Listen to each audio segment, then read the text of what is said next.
classes on fundamentals of electrical engineering. With this session, we start the second session again on DC machines, more or less like a revision of the sessions that we had in the first section. In the second module, okay, I still call it as the second module of the course on fundamentals of electrical engineering. Okay, let me hope that the revision will make things a little clearer, or at least it will consolidate, or we'll have some kind of recapitulation as to whatever we have learned in the earlier 4 sessions in the first section of DC machines. Okay, so this is the second section, and we are talking about essentially the basics of DC machines in the first session. The EMF, okay, of course, mostly motors are dealt with. Okay, so we have the back EMF. If it's a generator, it's of course the generator EMF, and we also have its relation to both flux as also the speed. Yeah, so these are the these are some of the things that are going to be dealt with. Of course, the distinction between series and shunt motors or generators, as also between motor and generator, etc., need to be remembered again. Okay, so again we start with the first question. The first question is definitely a reminder of what we have learned earlier. Okay, so what does it say? Let's see. In relation to DC machines, okay, so which includes both motors and generators, match the following and choose the correct combination. So again, a motor and the generator are essentially the same. It's only the input that you give to the machine that makes it either as a motor or as a generator. So if you give an electrical input, it becomes a motor. On the other hand, if you give a mechanical input, it becomes a generator. As simple as that.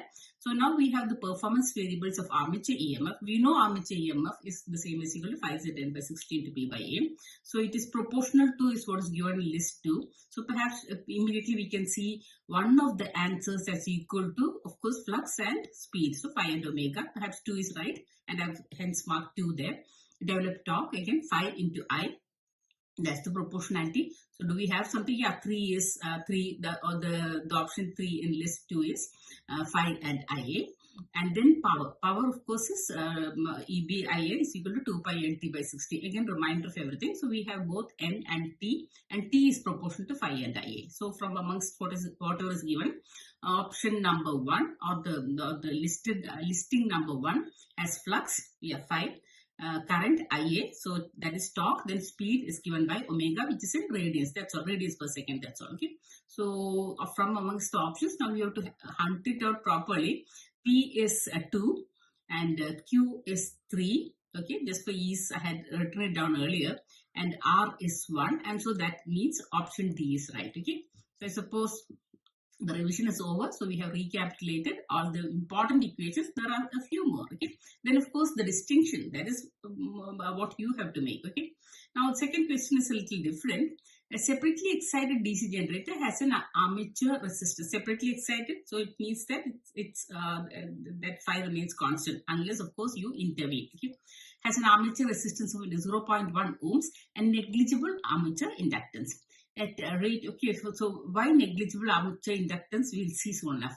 At rated field current and rated rotor speed, its open circuit voltage is 200. Okay, so that is, we can say that there is it's not delivering power. Okay, at that time the voltage that is available is 200. Okay, so there is no drop across the 0.1 ohms.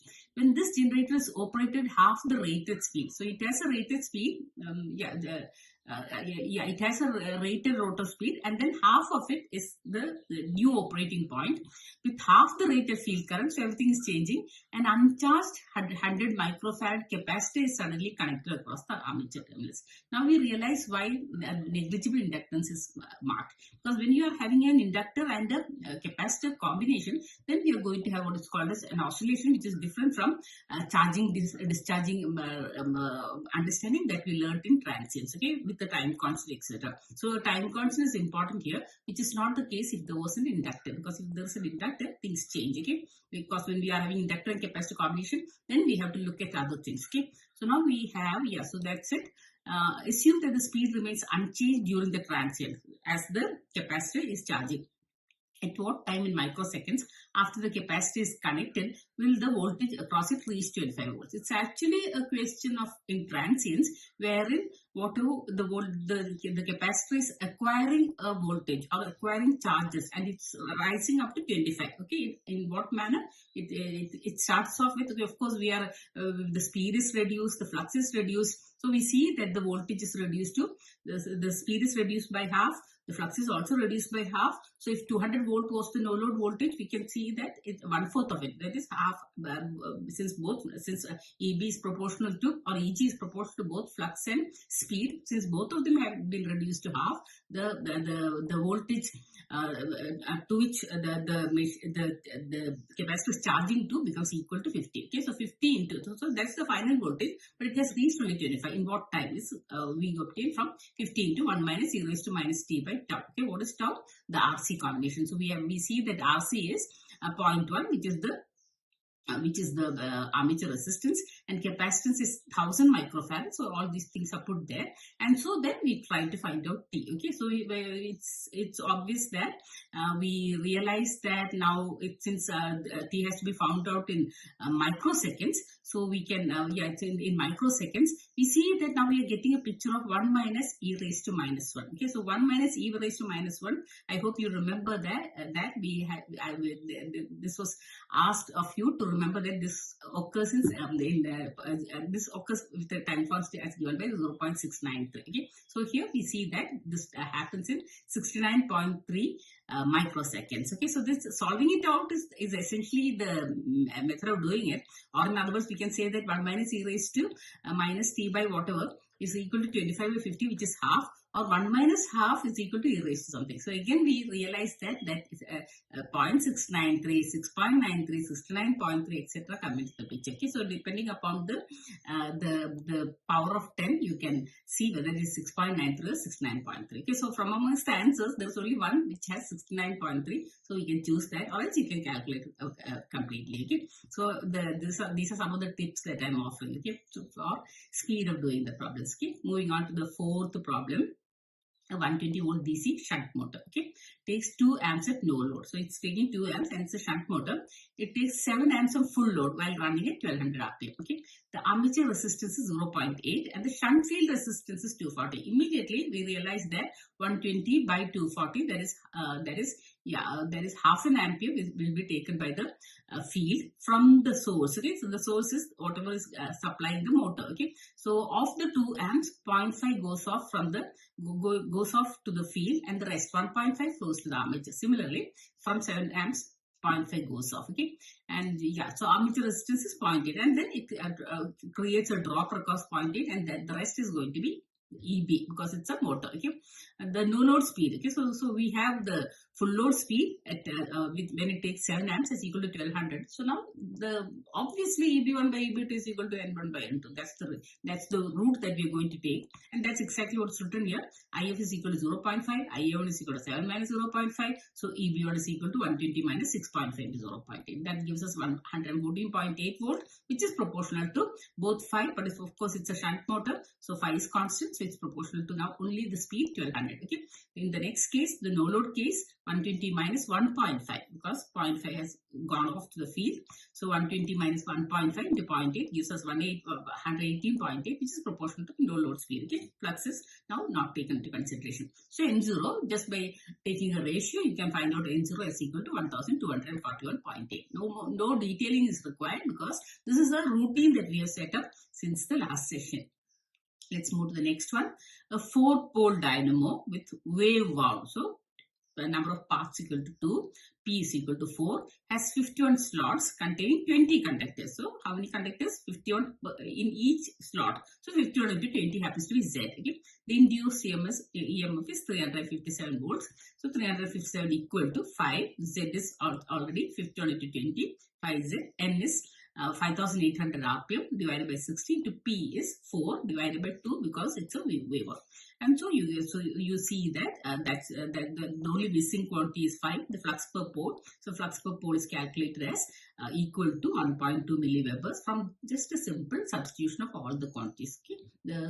The governing equation is EG or EB. Okay, so it's a dynamo, so it's EG as equal to 5ZN by 60 into P by A. Okay, I suppose very easily. Okay, so these are some of the problems that you can immediately do, and just simply by looking at whatever you are getting, you can arrive at the answers, because the answers are distantly placed. One is 3.5 milliwebers, the other is 1.2, the next one is 14 milliwebers, third is fourth is 21 milliwebers. So 1.2 should come easily without actually going through the calculator on the screen. Okay, so let's go to the sixth problem. A 4-pole separately excited, again something like a shunt motor, wave wound, A is equal to 2, DC machine with negligible armature resistance is rated for 230 volt at 5 kilowatt at a speed of 1200. So its rating is 230 volt and also 5 kilowatt, and also speed is equal to 1200 rpm. If the same armature coils are reconnected to form a lap winding, so we had only 2 circuits, or in other words, every conductor does act like a cell. So all those conductors were joined together to have only 2 circuits now. But when you are reconnecting it as a wave, now they are going to distribute. That is, the cells are going to be added up in 4 different circuits, not in 2 circuits as such. So we are going to have lesser voltage. Okay, so half of the voltage, because now we are dividing the cells, okay, into parallel circuits, more parallel circuits. So if without even asking for the problem, we can see that 150 is going to be one of the answers. Okay, so let's see what is the rated voltage for the new machine and power in kilowatt. The power doesn't change because you are using the same materials and the same source, etc. If you change something there, then you are going to have a different situation. So there are 2 things on which any quality of a machine or a system depends. One is, of course, what is the material input that you are given it. Okay, another is what may be called as the signals that you are given it. Okay, the material input doesn't change because you are just reconnecting, and the signal input, you don't change the voltage, you don't change the speed or anything like that. So you don't change the power capacity or the quality of this machine. So it is 115 volts and 5 kilowatt. Okay, so though we have read the question completely, if the same armature coils are reconnected to form a lap winding, what is the rated voltage in volts and power in kilowatt respectively at 1200 rpm? Okay, so that's also maintained at the reconnected machine if the field circuit is left unchanged. Nothing is changing except for the fact that that's a reconnection. Okay, so now let's move to the 7th problem. A DC series motor. So series motor, remember that driving an electrical train faces a constant power load. Okay, so the train offers a particular kind of load which is constant, okay, which is called as a constant power load. Okay, there are constant torque loads, constant power loads, constant voltage loads, constant current loads. Okay, there are different types. Okay, constant impedance loads also. It is running at rated speed and rated voltage. If the speed has to be brought down to 0.25 per unit, the supply voltage has to be approximately brought down. Here we are having a difference in the sense that this is a series motor. Okay, so when you're bringing down the speed by 0.25, what happens is that the EMF changes, the current changes. Okay, because the EMF changes, the current also changes and becomes half of it. And so what happens is that both the current and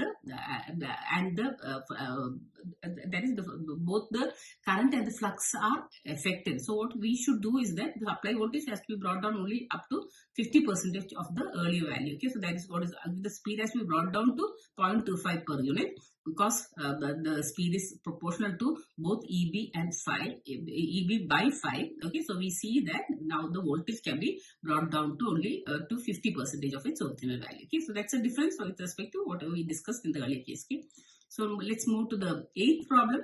A separately excited 300 volt DC shunt motor under no load runs at 900 rpm. Okay, drawing an armature current of 2 amps. The armature resistance is 0.5. Okay, so 2 into 0.5, that's 1 volt, can be deducted from 300 volt to give us the back EMF. Okay, and leakage inductance is 0.01 Henry. Okay, so that's a new thing. But of course, and the voltage across the leakage inductance is going to be L di by dt. Okay, so that's a different thing altogether, and that depends upon the speed. Okay, then load at the armature current is 15 amps. So again, what is now going to a difference? 15 into not just 0.5. We are going to have a different a drop across the inductance as well. Okay, then the speed in RPM is. Okay, so now we need to find out the voltage across both the resistor and the inductor, take the combination and find back EMF. But then if you look at the answers, since the current is increasing, the drop is definitely going to increase. So we can see that EB is also going to reduce. So the speed is not going to increase. The speed is going to only reduce. Okay. And is there a dramatic difference? No. Why? Because the drop is very, very little. Okay. The drop is only across a 0.5 ohms. So it was earlier 0.5 into 2 and perhaps a voltage drop across the inductance also, and then their vectorial sum. Okay. So now, okay, because we are having an AC situation inside, okay, but they are so small and it's so very difficult to compute, such that you go directly for the answer which is very near to 900 rpm, because very little reduction of the speed is possible as a result of such a small change in current.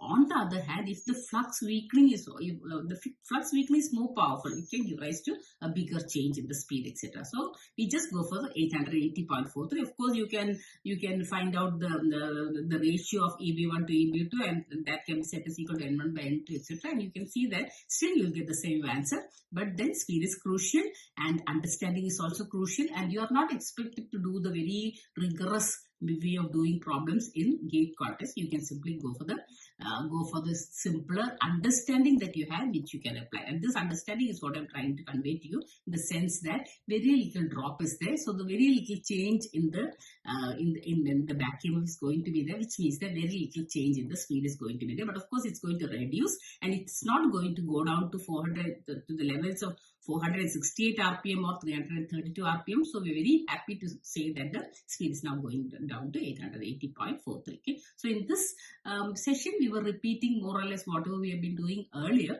I don't know if we have even developed a little further from that, but of course, recapitulation must have happened. Some kind of consolidation must also have happened. That would be enough for me to get joy from delivering such a session. Thank you.